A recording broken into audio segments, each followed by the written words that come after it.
oldida planoviga nima qiladi? Faqat tikuv emas bunda. Endi demak 3 kun qiladigan bo'lsa, bichuvni necha kunda qiladi? Tasnifni necha kunda qiladi? Tasnif 1 kun vaqt ketadi. Bo'ldi, 4 kun bo'ldi.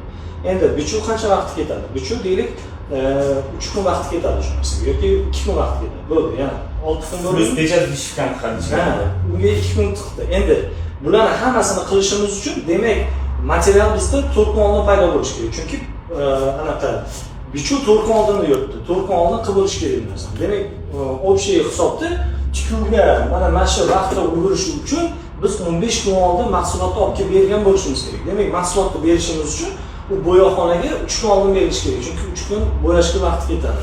1 kun kelilish vaqti bilan 4 kun degan narsani 19 kunni oladi-da, mana 19 kunda mana shu siz aytayotgan hozirgi modelingizni hozir aytsangiz, men 19 kunda sizga olib chiqib bera olaman deb turib, начальник sexga aytaman.